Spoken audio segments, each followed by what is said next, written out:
Welcome into A to Z Sports live on a Friday. Hope everybody's having a great Friday today. We have a special guest, Jack Gentry. Back-to-back Fridays, Jack is our co-host as Austin takes the day off from probably a birthday rager yesterday after turning 46 years old.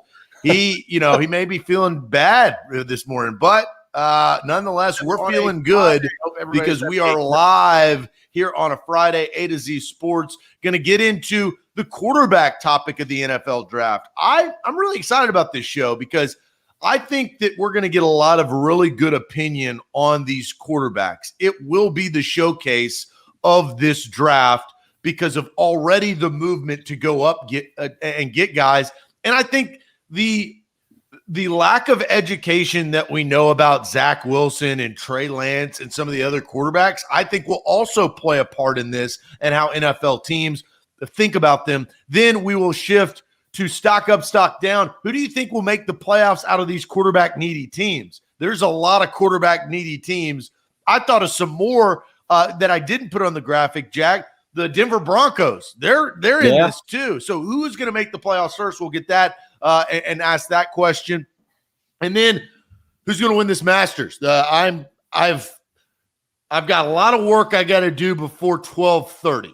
That is my goal today. And then after that, I'm going to camp up at a watering hole, drink some cold beer, and watch golf. That is my afternoon plan, and then my Saturday plan, and then my Sunday plan. So we got to get going. We got to get moving, but we will predict who will win this Masters as Justin Rose kind of has a bigger lead after day one. And then ain't that good news? Jack, I know you've got some good news. I'm going a different type of good news. I don't want to give it away. I'm not even going to tease it, but it is a very different type of good news where you're going to be scratching your head saying, what the hell is this guy doing? So ain't that good news? We've got that on tap. Jack, tell these fine folks what they need to do. Guys, while you're trickling in, there's about 85 of you in now. Let's go ahead and share the show. Zach always says sharing is caring. I see Louie in the comments saying that too. So go ahead and share the show on Twitter, retweet, on Facebook, share it to your feed, and we're going to grow this conversation, get more people in here. The more opinions we have, the better. So go ahead and share the show. Let's grow together. Let's grow this conversation. Let's have a good Friday. Yeah, absolutely. So officially, let's get this party started. Welcome into A to Z Sports. I am Zach Bingham. He is Jack Gentry. We're going to have a great show today, and we are always brought to you by BetMGM. Oh my gosh, if the Kings and Pistons would have just gone over, I would have won a good amount of money. But I was on some action last night. You can be on some action tonight with the Masters. They've got great boost. That's BetMGM.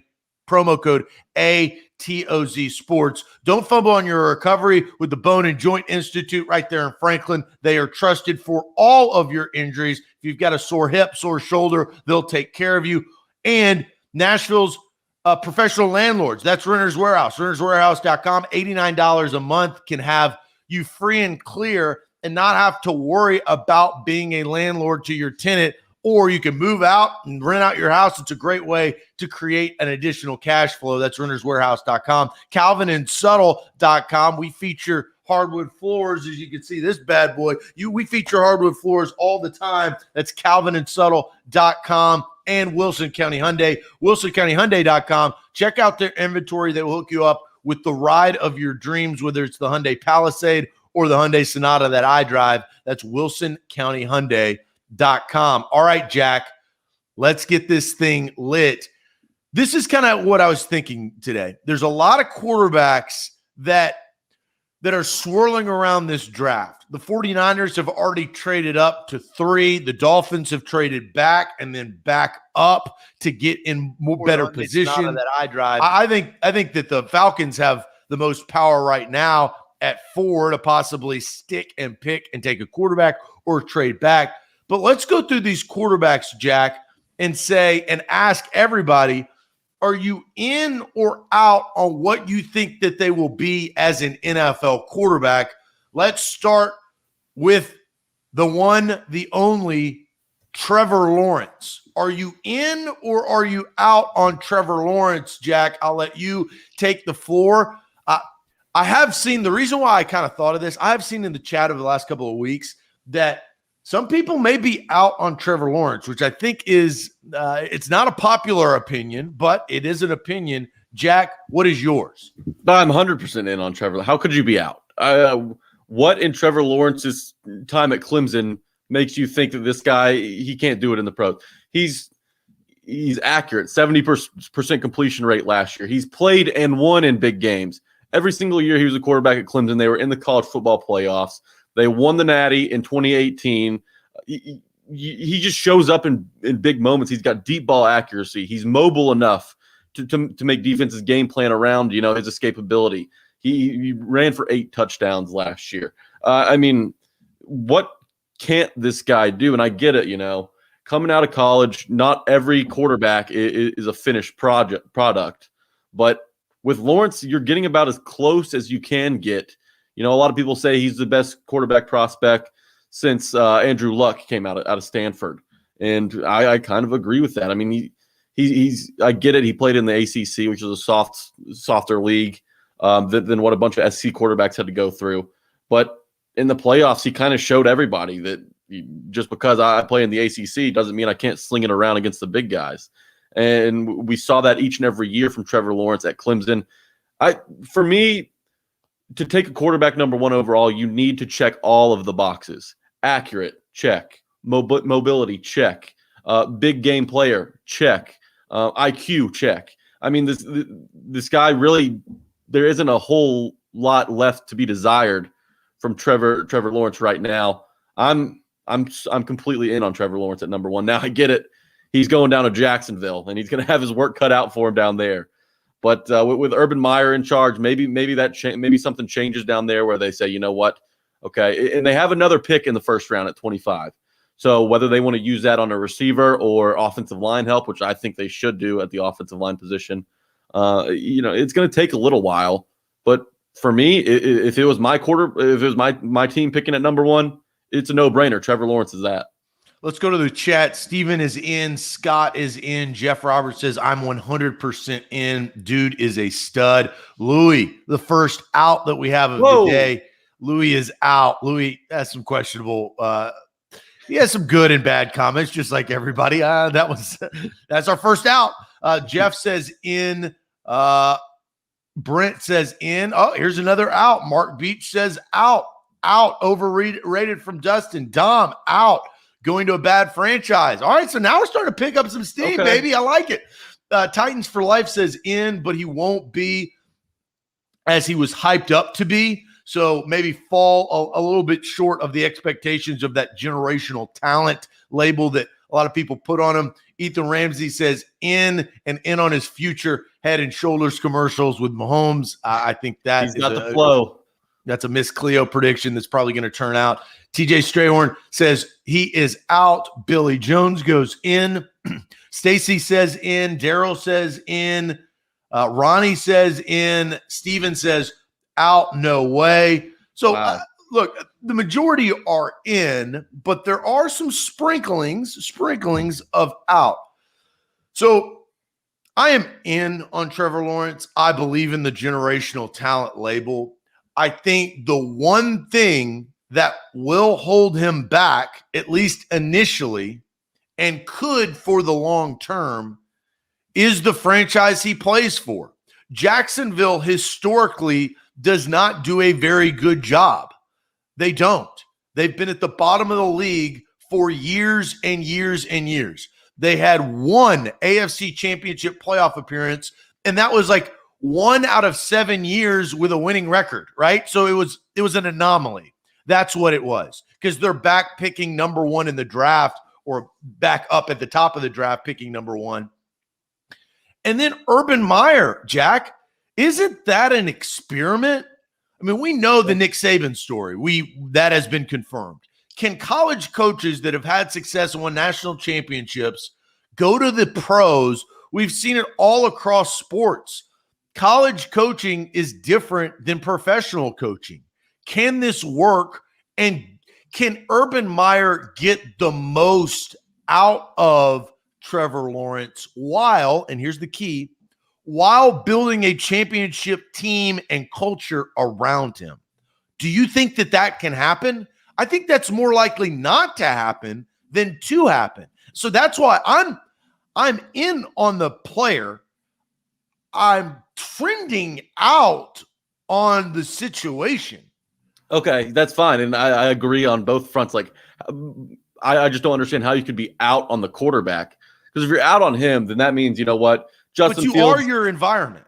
yeah, that's true. And that is a whole another thing. You know, I think the player Sam Darnold, in Ryan Tannehill, I mean, both drafted Alex into Smith. bad situations, and they come out on the other side, thankfully. Well, Darnold hasn't yet. We'll see what he does in Carolina. But yeah, I mean, Jacksonville's about the worst place you can go to right now. I mean, Urban Meyer, unproven at the NFL level. He kind of likes to have full control, and he's like the ultimate puppet master. You know, he likes to pull all of the strings. Well, in the NFL, you can't do that.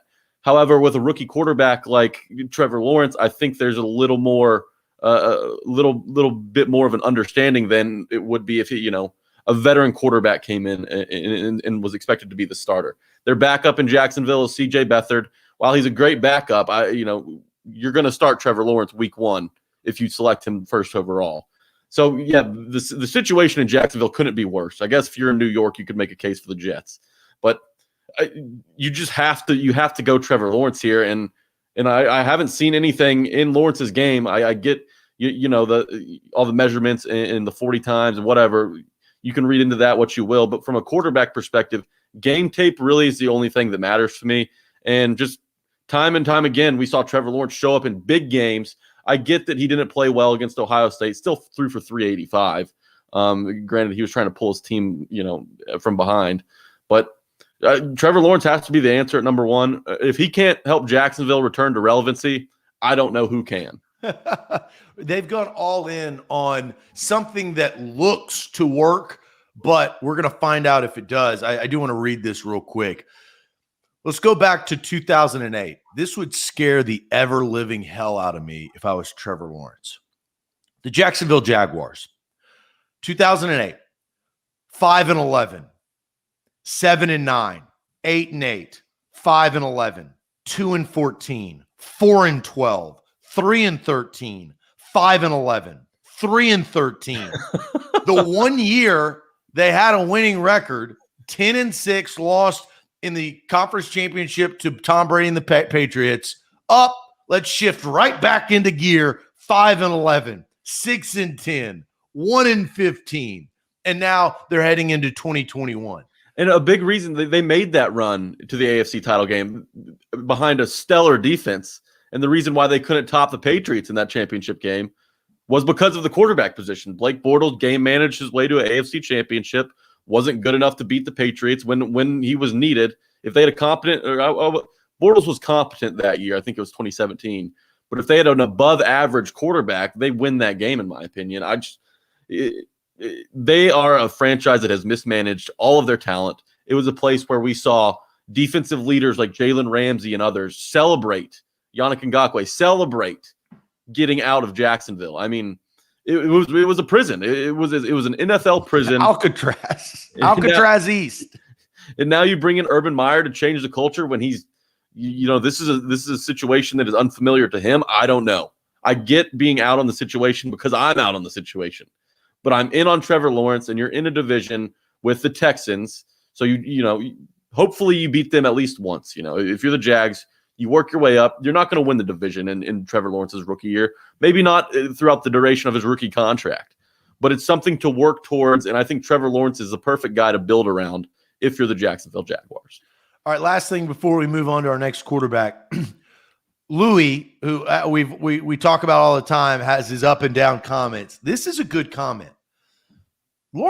Trevor Lawrence could absolutely be successful if they move to London. The London Jags. Money would pile in, and I think that whole Jags perception of what Jacksonville is now goes out the window because they're international. They're the first of their kind. That could be big. So both of us in on Trevor Lawrence. No doubt. Next quarterback. Let's go to the next quarterback. Are you in or are you out on Zach Wilson? In or out on Zach Wilson? Before we get there, I do want to read a a little bit about Wilson County Hyundai. Wilson County Hyundai is where you need to go get your next ride. That is the Sonata or the brand new 2021 Palisade, which is their full-size SUV. It's got bucket seats in the back and a third row. Austin and I have both test drove this particular vehicle. It's outstanding. It's awesome. We absolutely love it. That's WilsonCountyHyundai.com. Payne Bone and his team will hook you up with a great ride and with a great price. That's Wilson County Hyundai. We also love BetMGM, the king of sports books. You sign up after the show with promo code A to Z Sports, ATOZ Sports, and you'll get a risk-free bet up to $600. That's a lot of cheese. That's a lot of free bread. So you go ahead and do that, and you have the whole weekend. You've got Masters. You can live bet. You can bet after the rounds. However you prefer to gamble, you have that option on BetMGM. They have an unmatched selection, a superb variety. They've got innovative parlays, boosted odds specials, which are phenomenal. You get more value in certain games or parlays, game props, and so much more. Download the BetMGM app immediately after the show ends. A to Z Sports. Let's go to Zach Wilson. Zach Wilson, a lot of people don't know a lot about Zach Wilson. There's another Trey Lance who we'll get to later on in the show. Those are kind of the two quarterbacks that are question marks. Why? Because he plays for BYU. Nobody really watches BYU consistently unless, look, they played Tennessee. They beat Tennessee. They backdoored their way into beating Tennessee because Tennessee wasn't very good that night and let the offense get behind their defense. But Zach Wilson has had kind of the slow trend of growth at BYU. 1,500 yards passing in his first year in 2018, 2019, 2,300 yards, and in a shortened season in 2020, had 3,600 yards, 33 touchdowns, and 3 interceptions. But the biggest thing, Jack, dual threat. This guy is very mobile. His arm is his number one weapon, right? That is his asset. But he's got legs to scramble around. Jack, are you in or are you out on Zach Wilson? I haven't seen enough from Zach Wilson. I right now I'm out. He had a hell of a 2020 season, 33 touchdowns to 3 picks, took care of the ball. But, the competition he was going up against, isn't the same as Trevor Lawrence, Justin Fields, Mac Jones, even Kyle Trask, Kellen Mond, these guys. In 2019, 11 touchdowns, 9 picks. He's kind of one of those one-year wonder guys. And he doesn't have a ton of big game experience. I mentioned that's big with Trevor Lawrence. The biggest game he played last year was kind of that impromptu game against Coastal Carolina, and he didn't look very good. He struggled for the majority of that game. They ended up losing, and that was a game if they won that New Year's 6 was a real possibility. So he at BYU he was very comfortable, right? His reads, it was the first or second read because you're not playing against good defenses. He had a solid O-line, so he's comfortable in the pocket. But in the NFL, you're defined as a quarterback. You're defined on what you can do when you're uncomfortable. That's a circumstance that Zach Wilson hasn't really faced yet. In the NFL, you've got solid pass rushers. I mean, huge dudes running at you every single snap, especially if you go to the Jets. You're going to have a face full of DNs, just about 75% of the snaps. You've got elite secondary players. Zach Wilson hasn't gone up against that. So what he can do when he's uncomfortable, I'm not so sure. He was nice and cozy in his pocket up at BYU. He beat UCF in a bowl game, but that's not enough for me. I haven't seen enough of Zach Wilson to make me go, yep, that's who I'm taking at number 2. So I agree with you. We'll do a couple of comments. Billy Jones says his pro day looked great. Ethan says because he'll have Corey Davis, which is just a terrible comment. I don't want to get you started on that. Yeah. He's joking. He has the laughing emoji. I guess from Dom. So I think the best comment that I will kind of resonate with is actually Titans for Life, who I usually disagree with his takes. But rookie year in, career-wise out, the Jets will screw it up. This is a very good comment because here's how I look at Zach Wilson. We don't know a lot about Zach Wilson. The common man does not, even us that are paid to do this, know less about him because of the weird year that we just saw, and that's where his stock rose the most.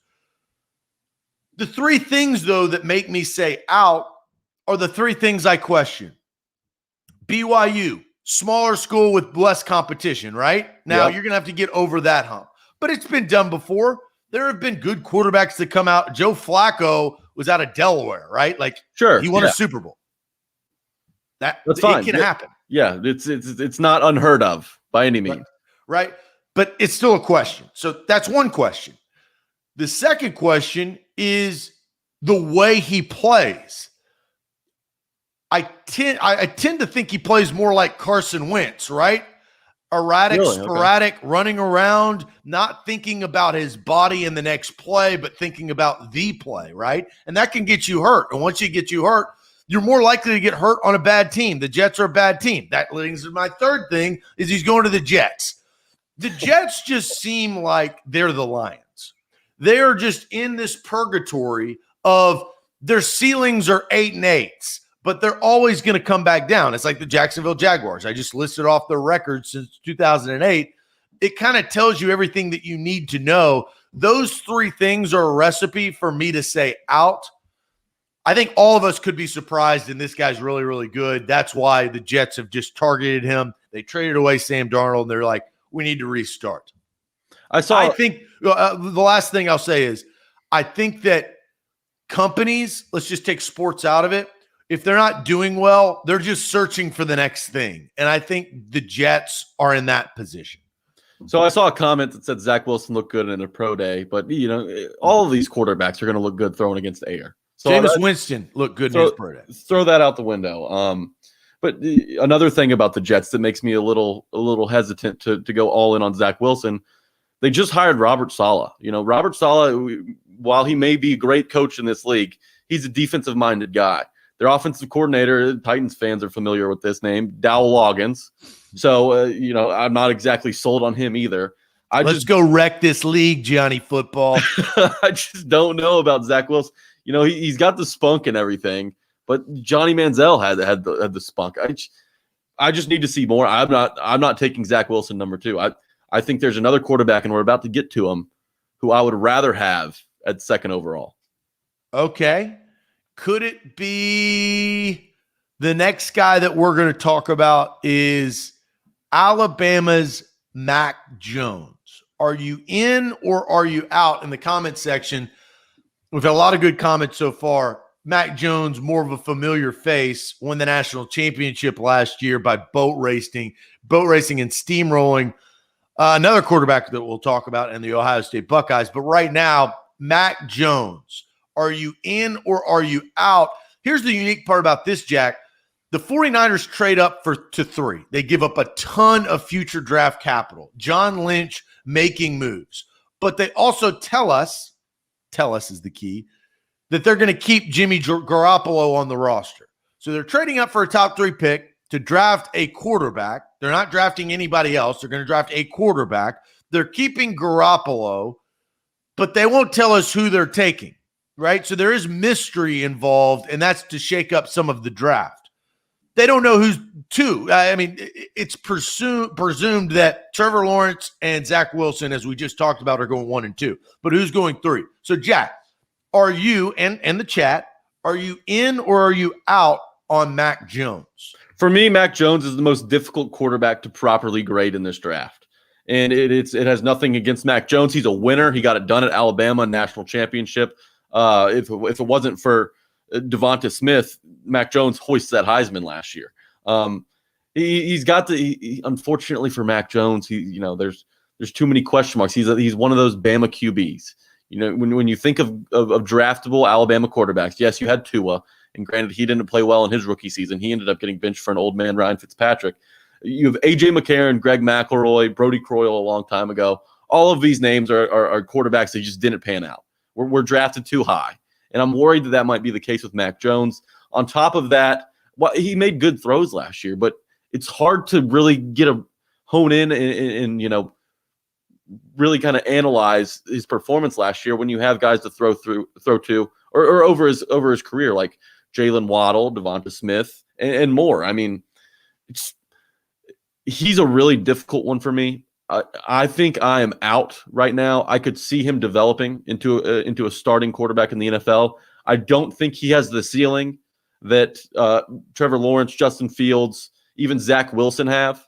So I think you kind of know who Mac Jones is at this point. He's a guy that's not I liken him to kind of Blake Bortles. That's who I see in Mac Jones. Tons of weapons in college, great offensive line to throw behind, great quarterback, great coaching staff around him. Just was very comfortable overall, and he was playing against SEC defenses and torching them. But it's that Mac Jones on his own, just Mac Jones without the receivers, without the coaching staff, without the offensive line.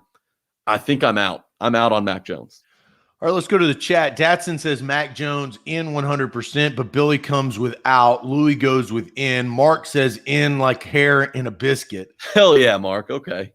So in on Mac reminds me of Tannehill from Maven. That's interesting. Out Really? From Big Ten Jeff. Rob says out. I wonder what Big Ten Jeff's going to say about our next guy. Brent says out on Jones. Guy says out. Out from Jeff. Out from Ronnie. Out from Johnny, out from Jeff, out from Joe. Man, Dang. Joe, John, Jeff, Johnny, Jay. Mac Jones is taking it this morning. Out from Titans. Patrick Bird says in. And Dom goes in, and I got to scroll back up. 100% out on Mac Jones. Too stiff, won't be able to evade the pass rush. That boy's thick. All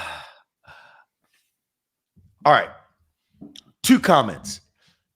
He smells like AJ McCarron, Okay. but I'm in on Mac Jones. Hmm.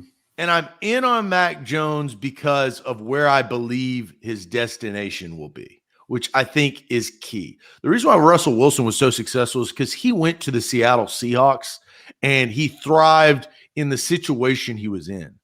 I think Mac Jones could go into a very, very good situation with the San Francisco 49ers. Now, there was some tomfoolery a little bit. Ohio State's holding a second pro day in which the 49ers are going to be there because the first pro day was on the same pro day as the Alabama Crimson Tide. The 49ers decided to both go to Alabama. Now they will attend Justin Fields' pro day. But here's the best case scenario for the 49ers. Kyle Shanahan is a quarterback guru. Their offense has a good offensive line and a good running game. They're building and stacking their weapons. What is a young quarterback's best friend? It's a dynamic tight end. They have that in George Kittle. I think Mac Jones is going to thrive, and the pressure may be less if they decide to start this season with Jimmy Garoppolo and Mac Jones has a little bit of time to learn. That's the key. I think Mac Jones needs some development. I'm always, and I think everybody should always be skeptical of an Alabama quarterback because there is no Alabama Open in the NFL. It's actually called an INT. So Mac Jones, That's true. I am in on because of the 49ers. If he doesn't go to the 49ers, I think he'll fail. But I think that could be, I think that's the reason why John Lynch traded up to 3 to take him.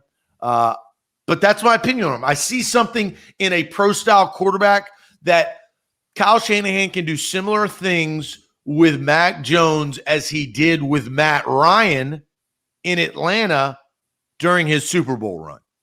I disagree with you, and I think the fit that works best for Mac Jones is actually in New England. You not only have one tight end, you've got 2, Jonnu Smith and Hunter Henry up there. You've got Josh McDaniels. You talk about quarterback gurus. McDaniels has always found a way to work with any of his QBs outside of Cam Newton last year. It was a bit limited. For the Niners, I don't think you take a backup quarterback at 3. You're in a division with now Matt Stafford, Russell Wilson, and Kyler Murray. You need a guy to step in and elevate you immediately. And you can't really wait around for Mac Jones to develop, especially behind Jimmy Garoppolo, who the Niners have made clear with this trade they're not completely confident in. They're not sold on Jimmy G.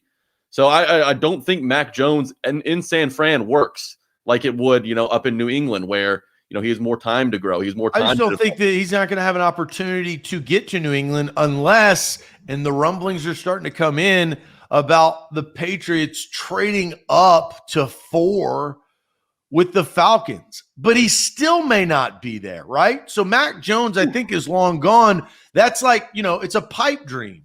It's not going to happen. Mac Jones cannot get to the team that you're saying, right? If Justin Fields is the fourth quarterback taken in the draft, somebody has made a grave mistake.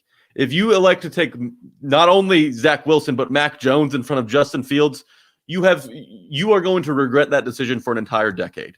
There's just more to like with Justin Fields. He's a more dynamic player than Mac Jones is. And I know we're about to get to Justin Fields, but Mac Jones, he's stationary. He's not mobile. He can't scoot around in the pocket.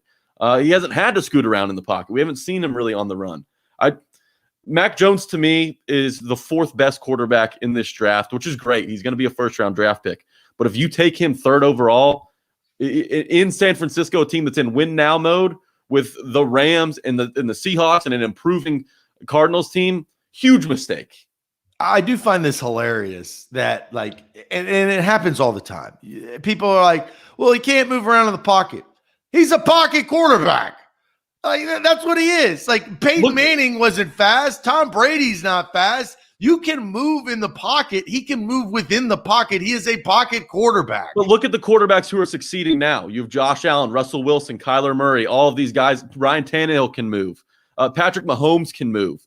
You can't have a guy who's strictly, just drops back, drops his anchor, and he's sitting in the pocket, open season on the guy.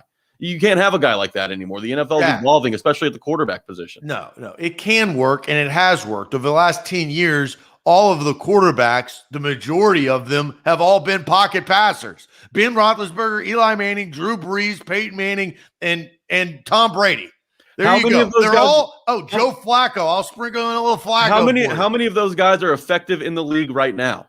Tom Brady's the only one. That quarterback, he just won a Super Bowl. That type of quarterback, I'm telling you, is on the way out. You've got to have a guy who can move around. Last thing before we get to Justin Fields, and you see this a lot. Jeff says, if Shanahan is a quarterback guru, why did Jimmy G struggle? Jimmy G struggled a lot due to injury. It was the inconsistencies of him being on the football field. The 1 year that he played full season, they went to the Super Bowl. Now, Jimmy G is not an elite quarterback, and he didn't even play at an elite level like Ryan Tannehill did over the last 2 seasons. But that's why I believe Mac Jones I'm in on, is because I don't think the quarterback just has to raise his level of play to a certain point for the team to succeed, and that justifies results, right? Sure. Mac Jones, you go on. Well, I was going to say that as we move forward, let's get to, I think, the number one question of this draft is Justin Fields. Yes. Most familiar name, but most doubt that creeps in. That's where I'm at. So, are you in or are you out on Ohio State quarterback Justin Fields? I'm so in on Justin Fields. It's crazy. I love Justin Fields. He brings more to the table than a lot of these other guys. I mean, he ran a sub 4.5 40, and I get it. Hand times are a little tricky this year. You can't trust all these hand times in the 40. But Justin Fields, he looked incredible in the college football playoffs last year. Threw 6 touchdowns against Clemson, 385 and 6 touchdowns against Clemson, a team who had a great defense. He's the best athlete in this draft. He's a solid deep ball passer. He comes from Ohio State, and while they had great offensive weapons, they certainly didn't have Devonta Smith and Jalen Waddle and Najee Harris. So I know a little bit more of what I'm getting out of Fields. Fields is the second best quarterback in this draft, in my opinion. If the Jets, who cannot be trusted to make good decisions in the draft, if they do pass on him, the team who jumps in, maybe it is the 49ers. The 49ers can win now with Justin Fields. He's ready to go. The guy's 22 years old. He's played enough in college. Kirby Smart made the biggest mistake in his career in letting Justin Fields get away from Georgia. He's the second best quarterback behind Trevor Lawrence. Justin Fields is the closest thing to a sure thing in this draft, in my opinion. You can't go wrong with taking him at number 2. Unlike Mac Jones, unlike Zach Wilson, unlike Trey Lance, Justin Fields gives you the best shot to win now in the NFL. Surprise, surprise, that Big Ten Jeff is in on Big Ten Justin Fields. His work ethic this past offseason shows he wants it, and the dude is tough as nails. Hilarious. Hilarious. Like the man singing his praises. I am too. I'm with Big Ten Jeff. I love Justin Fields. Maven says he's out, but in the right system, maybe. I think that's kind of with anybody. Brent, I'm on the fence with Fields, but we'll go with in. Love the decision making there. He'll break the Ohio State QB bust streak. Nate says out. Deborah says in. Danny says, I think I'm in on Fields, but I was in on Haskins also, so we'll see. So, hey, self-admitted's right there. I like that, Danny, right? Holding yourself accountable. That's the thing that I think scares a lot of people is he going to be the next Dwayne Haskins? But I think Dwayne Haskins was more mentally unstable that led to his demise. And I don't think Justin Fields is like that. Just because you wear an Ohio State jersey and you're a dual threat quarterback doesn't mean you're the same person, you know? Yeah. Justin Fields is going to lose a locker room like Haskins did. Haskins bragging about his stats after losses. That's not the guy who Justin Fields is. So I'm not worried about mental makeup with Justin Fields. So here's why I think I'm out. Oh, Billy really? Jones. I don't think he has the accuracy consistently to make it. And that's the number one thing I look for in an NFL quarterback. Ryan Tannehill. Ryan Tannehill is accurate. He just in Miami didn't have anybody to catch the damn ball. Now, A.J. Brown, hands catcher, can catch it, and the help of Derrick Henry, obviously. But accuracy, Tom Brady, accurate. Patrick Mahomes, accurate. Deshaun Watson, accurate. Josh Allen has been the biggest maturation of accuracy in 3 years I think I've seen. I agree with you. This guy was throwing high, Empire State Building high, and then all of a sudden he gets some better wide receivers and his ball's starting to come down. He starts to settle in. So, Zach, you like Josh Allen so much in his development as a passer and just how his accuracy shot through the roof. Why don't you have the same faith that Justin Fields can do the same? Yeah, look, and I said this about Trevor Lawrence. Nobody in this class, nobody in draft history has come into the NFL as a finished product. They all have room to grow. They all have a ceiling that they can get to. And Justin Fields, he's got a cannon of an arm. He's a great deep ball passer, like Josh Allen. I actually think that's the best quarterback comparison to Justin Fields in the NFL right now is Josh Allen. Came out of college. There's some issues. There's some issues with accuracy, but those with the right coaching staff, with the right weapons, can all be fixed. And Josh Allen just proved it. The Bills were a later pick, right? They had the defense and they had the coach, and they now have the wide receivers and weapons. Where do you think Justin Fields is going to go? 3, the Niners. Okay, so you think that the Niners are going to take Fields and not Jones? Yes, 100%. If you take Jones at 3, I don't think and John Lynch is a hell of a GM. And Shanahan's a great quarterback evaluator, but that would be a huge mistake. I just don't see those two making such a big mistake. Justin Fields is your guy at 3. You put him in, you've got Kittle, you've got a solid O-line you can build around. You have a defense that's ready to win now. I mean, a championship caliber defense. So I think Justin Fields fits that mold perfectly. I think he can come in and thrive there. And the 49ers are taking Mac Jones. Kyle Shanahan, the only reason people are saying this is because of Kyle Shanahan's comments after attending Alabama Pro Day where he said, I'm picking 3. I don't have to hide as much anymore. But that could easily be a smoke and mirror situation as well. I don't know what you can't trust anybody. Nothing is a sure thing when you're talking about, draft positions, number 1, and who you're going to take at that position, number 2. So Patrick brings up something that I kind of alluded to. He says, and he agrees, but he says majority of athlete quarterbacks aren't that accurate, rely on their legs too much. And I agree with that. Now, Russell Wilson can run. He's the most accurate passer in the NFL. The only exception to that rule is Russell Wilson. But besides that, we've seen it time and time again of guys just running around, and you just can't outrun an outside linebacker or an inside linebacker or a defensive tackle. You can't outrun anybody with 3 other guys chasing after you consistently. That's the issue that I have with Justin Fields, is that and it's not surprising. You rely back on what you've had success on through most of your life and career, and that is the athleticism of Justin Fields. And accuracy in the first couple of years is not Josh Allen is, I think, I don't want to use the term again, but he's kind of an anomaly of somebody who has grown into an accurate passer. That's really hard to find. Like, to find after you have shown that you don't have the accuracy. You don't see a lot of NFL quarterbacks just like develop into their own and be like, wow, this guy all of a sudden is accurate. Yeah, Jeff Rubel, who hints on this, he isn't Lamar Jackson. The reason why the guy's going to go in the first round, probably the top 5, is because of his abilities in the pocket. What he can do on the ground is just a bonus.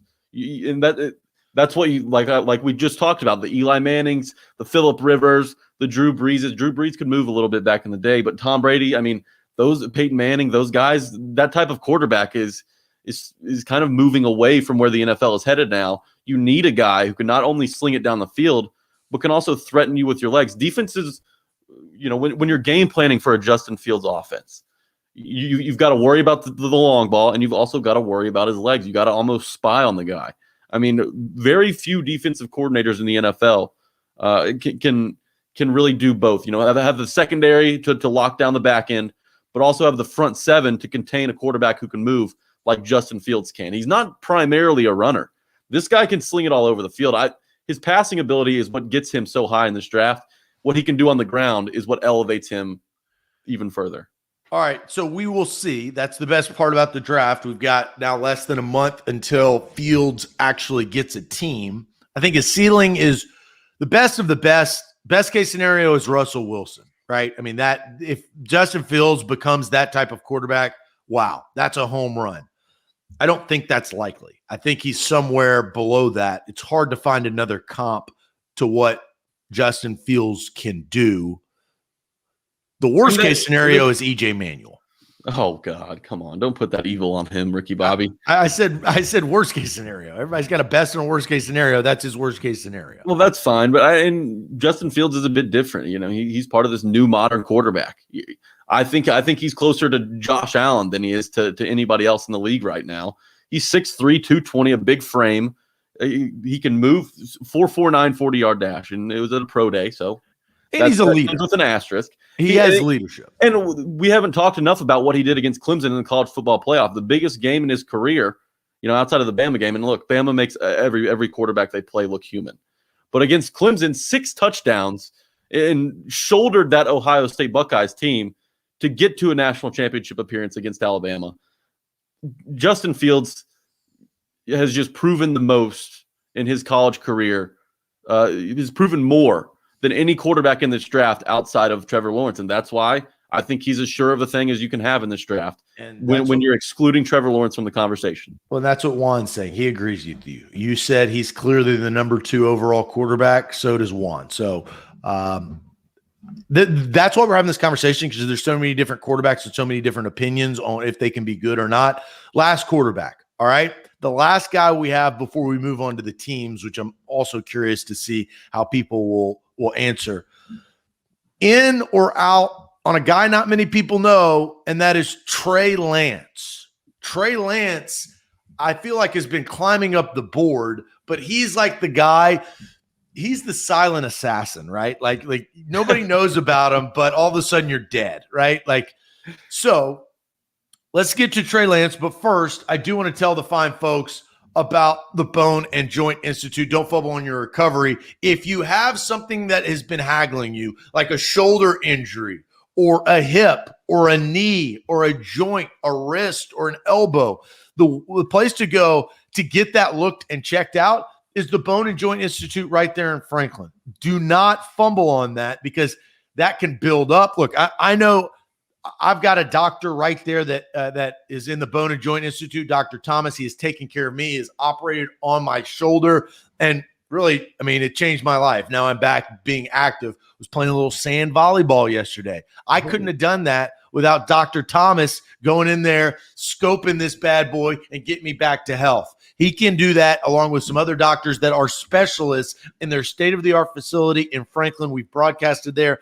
many a time, and they sponsor Doc Talk, which spits some knowledge at all of the injuries that are around the Tennessee Titans, the Vols. We do Doc Talks every month. That's the Bone Joint Institute right there in Franklin, Tennessee. Folks, let's have a weekend. Let's do it through BetMGM. Use promo code A to Z Sports, ATOZ Sports. You'll download the app, get a risk-free bet up to $600. The Masters are going on. We have NBA. We have NHL. The Preds, 11 of 13. Betting them is a cash machine right now. They're printing money for their bettors. There's a ton of sports going on right now. Now's the best time to get in.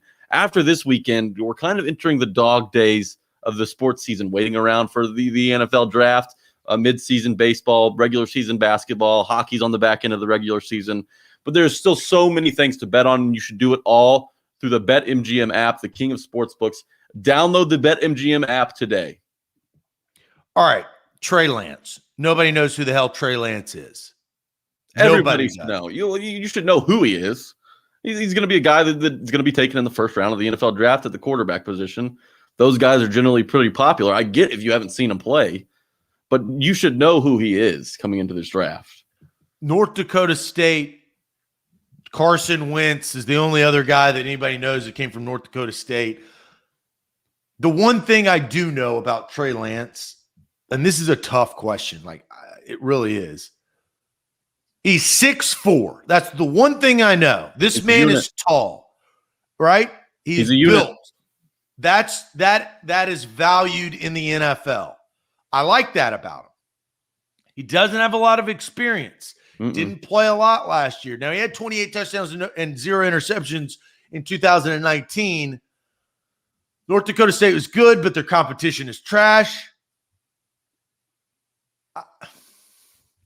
I literally do not know. What do you know, Jack? With most of these guys, you don't. It's impossible to know.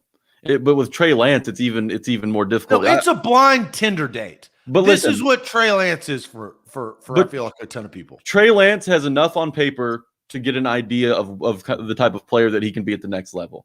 There are some good things about Trey Lance. There are some bad. I'll start with the good. He 28 touchdowns to 0 picks, ran for 14 touchdowns in his only year as a starter at North Dakota State. He's 6'4", 220. He's a huge body. He's got a strong arm, and he can move around. I know you hate mobile quarterbacks, but he can move around in the pocket, and he's good in goal line scenarios, although he kind of reminds me of a Cam Newton almost. But the problem I have with him is he's a one-year wonder. When has a quarterback come out of college after only 1 year of experience as a starter, especially at a school like North Dakota State, who's in the FCS, who hasn't played really anybody, really succeeded in the NFL? 1 year wonders that come to mind are, we talked about Justin Fields and Dwayne Haskins. I think Trey Lance and Dwayne Haskins is a better comparison. Mitch Trubisky out of North Carolina, who really didn't even take snaps as a quarterback until his final year at North Carolina, and the Bears ended up making a huge mistake on them. I don't think the Bears will go the Trey Lance route after seeing what happened, the last time they rolled the dice on a quarterback like this. Trey Lance to me is, I just like Mac Jones. I don't know exactly who he is. It's impossible to know. He hasn't played against top competition. North Dakota State is the Alabama of the FCS. So in kind of the same situation when we talked about Zach Wilson, how comfortable he was constantly. The NFL makes you uncomfortable. The NFL will provide the adversity if you haven't faced it already. And I don't know that Trey Lance is ready for that. He seems more like a project to me. I think, I could see him going. We talk about, John Lynch and how great of a job he's done at GM. Well, John Elway up in Denver typically misses on quarterbacks, right? Paxton Lynch, there are plenty of examples of swings and misses. Drew Lock looks like one right now in Denver. I could see the Broncos, who are a wild card team, when we're talking about teams that could potentially draft a quarterback, a wild card team like Denver drafting a wild card quarterback like Trey Lance. I could see it. I don't think he's a good. I just don't think he's. Would they be successful with him? No, I don't believe so. I haven't seen enough out of him. 1 year as a starter at the FCS level, and now you're expected to come in and compete for the job against Drew Lock. That doesn't make sense to me. in a division with Patrick Mahomes and Derek Carr, who's decent every now and then, and Justin Herbert, you've got to have a quarterback in that division to compete. And I don't think Trey Lance is the guy that really moves the needle for the Broncos. And Bobby's right. John Elway would have loved this guy, and he no longer has the same position. 6'4". Mm-hmm. John Elway looks for good bones. That's John Elway likes that, all right? But not necessarily good quarterbacking skills. They don't always relate. They're not always, they don't always translate that way. And I think if Lance, I don't know if he'll drop this far, but I don't know what New England will do. Steph brings up Lance would be perfect in New England. That would be very interesting. I think that New England, just based on their culture, could get the best out of Trey Lance. But, New England is a tough gig. They're trying to replace Tom Brady, and they're never going to do that. So how can they start to formulate a plan to win football games consistently without that all-star GOAT? This is so hard to answer. It's the hardest question of them all. I will be in on Trey Lance. I'll be the John Elway based on his bones. You're going in, okay. I'm just going bones. So let me ask you this, Zach, because drafting a quarterback in the first round, you're expecting him to completely change a franchise and kind of take them to that next level or to a division title or to a playoff appearance. And in most cases, you need a Pro Bowl caliber quarterback to do that. Do you think Trey Lance has Pro Bowl talent or capabilities? I have no idea. Okay, that's fine. At least you'll say that. That's fine. I cannot sit here and lie to you. Like, I don't want to be Stephen A. Smith and just talk this guy up. Oh my gosh, the intangibles. Love this guy. I'm not going to lie. I cannot lie to this audience or you, Jack, say that I know or feel that is going to happen because of multiple things, right? His lack of play in general, the coronavirus year we just came out of, and all of these quarterback needy teams. I haven't seen his pro day, right? Like, I don't know, but I also don't like forming opinions just based off of pro day.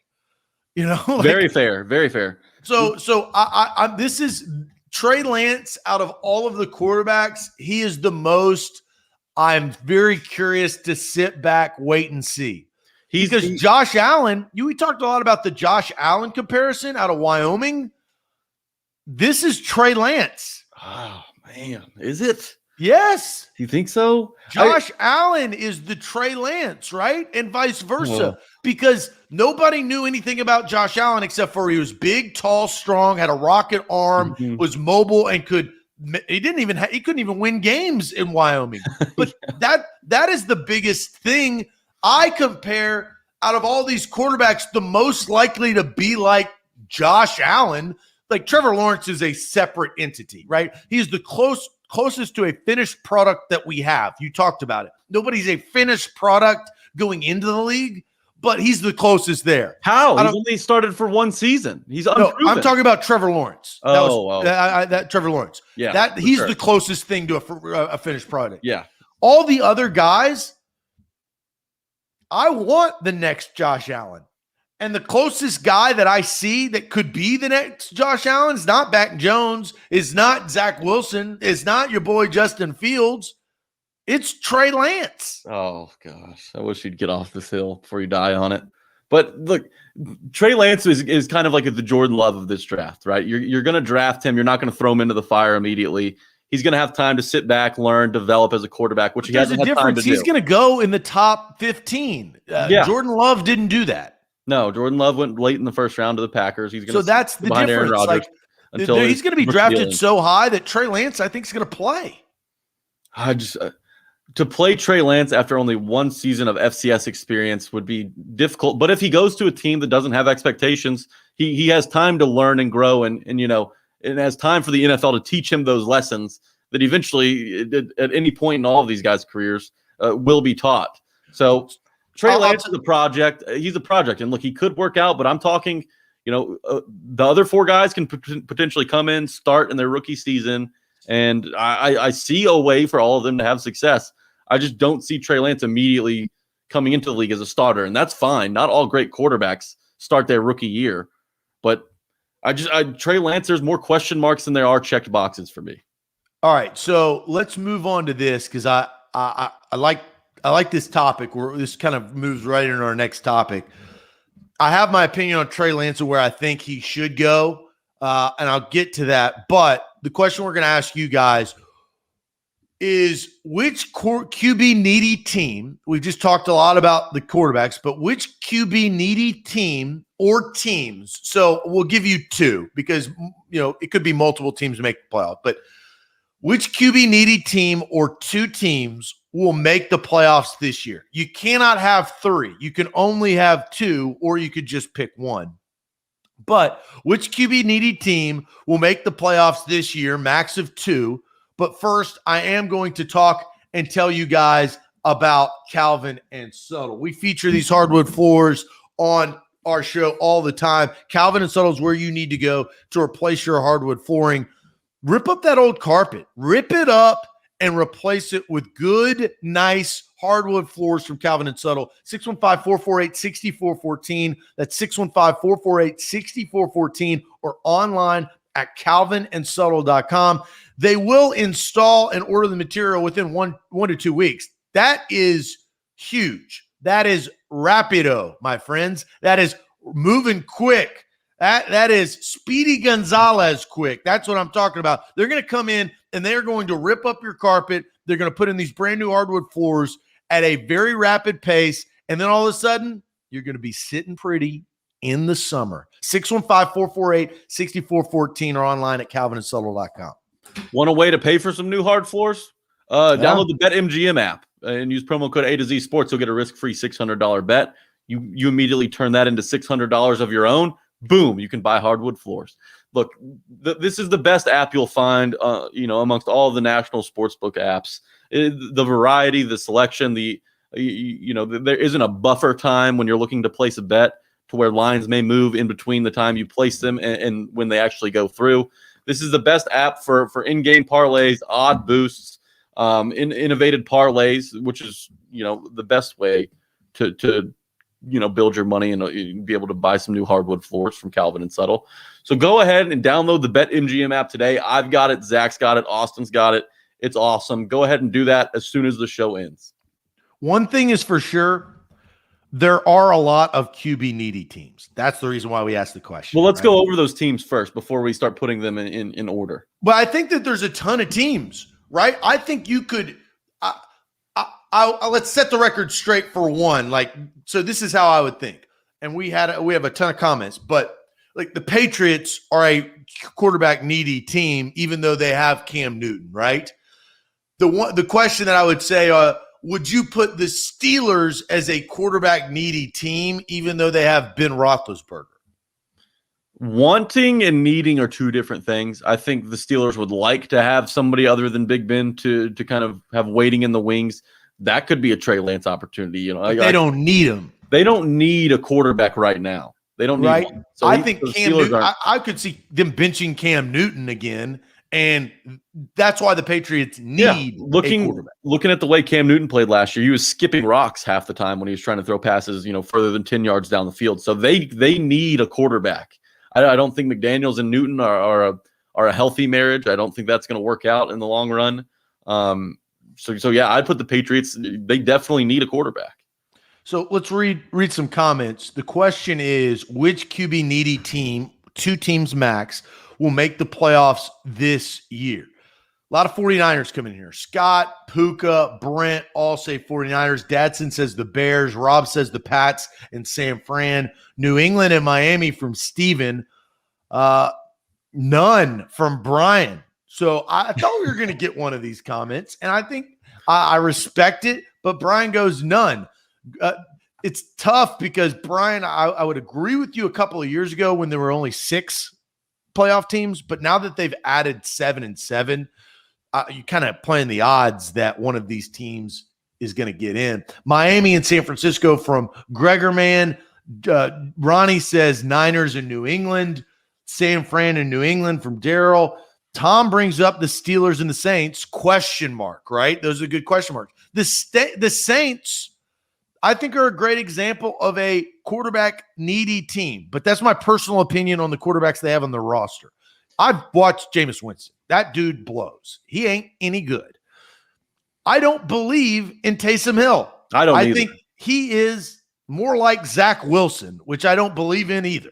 Right? But you know what? You know what? That doesn't matter because Sean Payton does. And for that reason, they're not going to jump early and take a quarterback. And they have better players in New Orleans. That is true.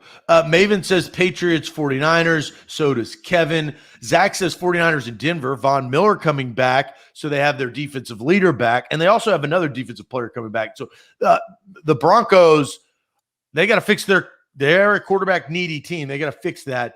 305 Fonzo says the Pat and the Niners. Where do you go on this, Jack, as far as quarterback needy teams making the playoffs this year? Well, for me, one big question is, do the Dolphins need a quarterback? They took Tua last year at 5th overall, and they were already in the hunt for Deshaun Watson before all of the fallout happened with him and his situation in Houston. But I don't think if you're the Dolphins, you draft a quarterback in the first round 2 straight years. That seems like giving up on Tua too early. Granted, it's better to kind of right the ship when it's starting to sink.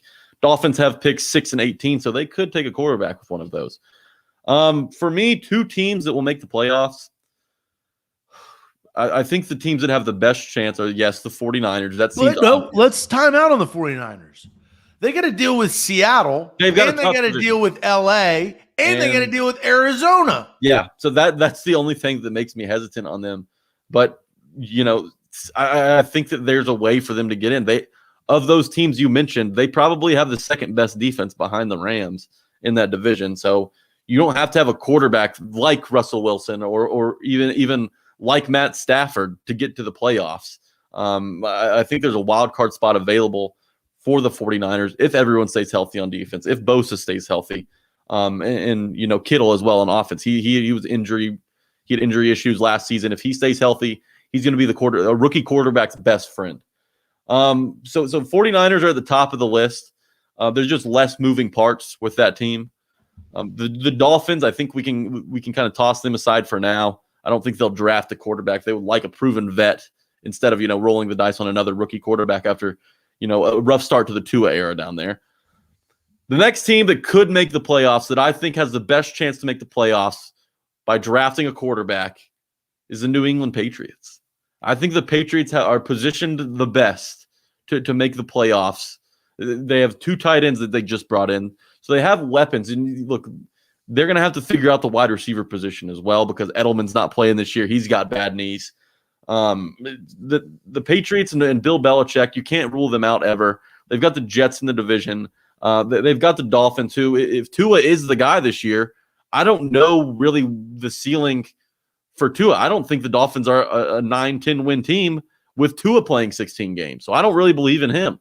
I think there's more room for the Patriots to go up than probably the rest of these teams. Then from then on, the Bears, they're kind of a mess in general.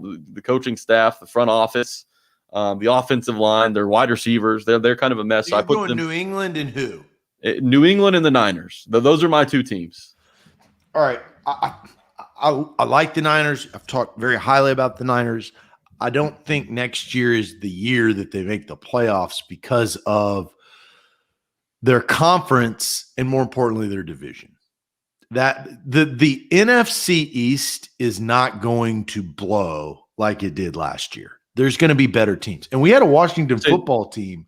I will brought that up because they are a quarterback needy team. They're interesting. And while they may not take a quarterback in the first round, I could see a Kyle Trask or Kellen Mond landing in Washington.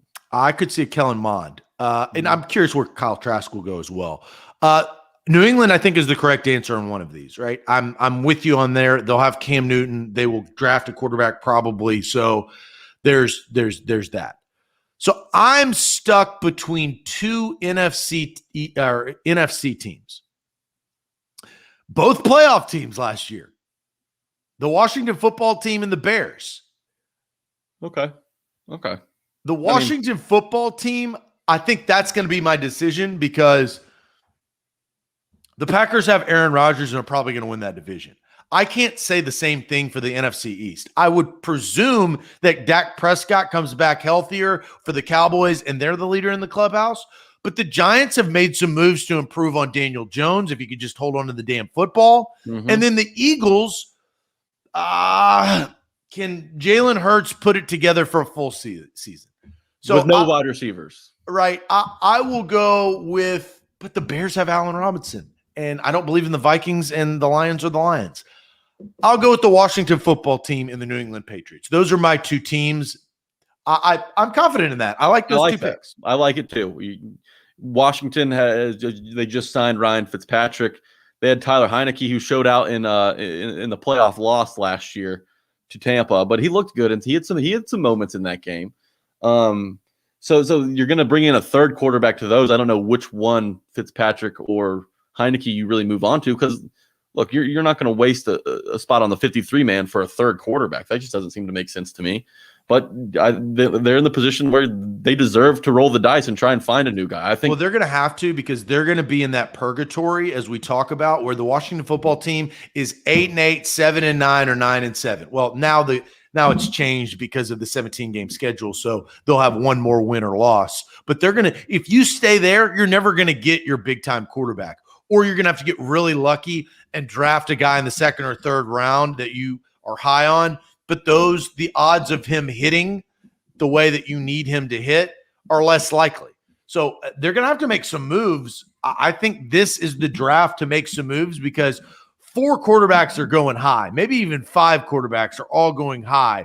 You're going to be in that mid to late round pick. You're going to have to grab somebody. Do you grab the cream of the crop and reach on a Kellen Mond or Kyle Trask, because they're going to learn behind Fitzpatrick, and Heineke is not going to stay. Like, that guy. They love him up there, dude. I wouldn't be so sure. I think Fitzpatrick's the most expendable. But when you talk about the Washington football team, the best offense is a great defense, and they have that. Of the teams that are needing a quarterback, Washington has the best defense. They just do. They have Chase Young. They've got an awesome D-line. They got Montez Sweat in there as well. It's in a good secondary with Fuller on the back end too. So there's a lot to like, and really they're a quarterback and probably another receiver short of kind of turning the corner. They're a lot like, they've got a solid running back that they can lean on in Gibson. He proved that last year.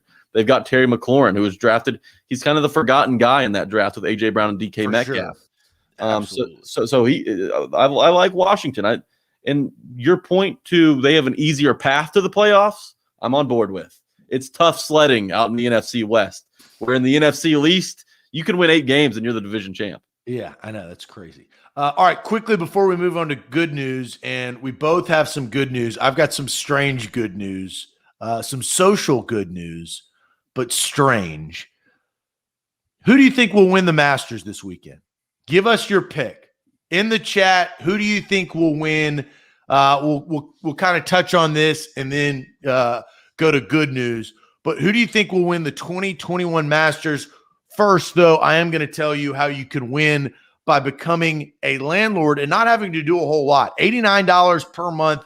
Renters Warehouse will help you out. They are Nashville's professional landlords. It's mailbox money. That's why that mailbox is at the bottom of the screen. That's money coming into your pocket from your tenants. They're paying you. You only pay $89 to have Renters Warehouse manage all of them. They will actually go find. It is like an interview process to go find really good, reputable tenants to come fill in and rent out your house. So whether it's your house that you are trying to move out of and buy another one, or an investment property that you have, let Renters Warehouse take the ease and take the burden away, but let them take the ease of managing that, and they will do that for only $89 per month. That's renterswarehouse.com. BetMGM, we're going to talk about the Masters, who you think should win. While those comments keep rolling in, don't forget that you can go put your money where your mouth is on BetMGM with promo code A to Z Sports. Risk-free bet up to $600 as long as you use the promo code ATOZ Sports. You've got all weekend to find a winner. Justin Rose started hot. Maybe he cools down. There's extra value on some guys who are below him right now. Take advantage. Download the BetMGM app, and let's make money this weekend, guys. All right, let's look at this board. Justin Rose is 7 under. He is through 2, so he's even. So he's still there. This is up to date as of right now. You've got You've got Leishman up there. Matsuyama is up there. Webb Simpson is up there. Patrick Reed, all at like -2, -3. And then you have more of the bigger players. You've got Jordan Spieth at right now. He's sitting. He needs to make some moves, but he's sitting at 1 under. He tees off at 9:54, so coming up here just short. Let's see. You've got Justin Thomas at +1, Bubba Watson at +2, Dustin Johnson at +2, Rory at +2. The course Adam was unforgiving. Scott at +2, BDT. We're talking about Tony Finau at +2. Who do you think is going to win this thing, Jack? Man, the course was really tough on these guys yesterday, outside of Justin Rose, who completely dominated. Before the tournament, I placed 2 bets, Jordan Spieth and Justin Thomas. Justin Thomas didn't have the day he wanted to. Jordan Spieth had a very Jordan Spieth day, a very up and down roller coaster. I'm rolling with Jordan Spieth still. I'm sticking to my guns. He's as volatile as a golfer as there is right now, maybe. You know, we saw yesterday when he triple bogeyed a hole after putting a shot in the woods and then off a tree. And then he comes back on 17 and holds out, with an eagle on 17 to get to 1 under. And when you're having to come from behind, you need a guy who can potentially, chop some strokes and chop them fast. And I think that's what Jordan Spieth is poised to do. He's got some work to do today. He's got to kind of half that lead, cut that lead in half. But when you need a guy, we're picking to win, not finish top 10. Jordan Spieth, he could have one of his bad days and put a couple in the drink. But when you're talking about a guy who has to make up 6 strokes, I'll take a guy like Jordan Spieth. I'll roll the dice with Jordan Spieth. He's gonna, you're going big or going home when you bet on Jordan Spieth. If he gets hot, there's really nobody better. So give me Jordan Spieth. I'm going with your other guy. I've got money on Justin Thomas on BetMGM, 43 to win 500. So I hope that if Justin Thomas wins, I can get $500 payout. That would be nice. I would enjoy that. I would also like that. I don't think either of those guys are going to win, though. That my gut tells me that neither of those guys are going to win. I hope it's Justin Thomas, but I have a weird feeling that this Masters is either going to go 2 ways. Justin Rose is just going to dominate and lead the entire tournament. I think it's either that or more of a rando is going to come out and win this tournament, because you have a lot of randos. Now those randos will start to fall because the cream will rise to the top usually, but there will always be that 1 or 2 guy that shouldn't be there, right? So I'm either going, this is my prediction. I hope Justin Thomas wins, but I think that Justin Rose will cruise the rest of the weekend because of the lead he's already built, or the weird name that you don't see in there that has never won a major will win. Okay. I like this. And, I saw Greg German's comment. I think we can all agree. Anyone but Patrick, please. I would hate to see Patrick Reed put on a green jacket. Don't like that guy. Nobody likes Reed. I wish DeChambeau was up at the top just so we could, rip pre-workout and talk about him more. He's a fun guy to root against.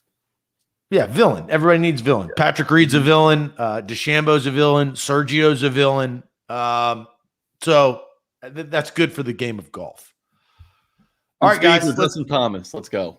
Yeah, let's go Justin Thomas. Let's get to good news. Ain't that good news? It is a Friday. Let's end this show, a great show from Jack and myself and the chat all together. We're a team here.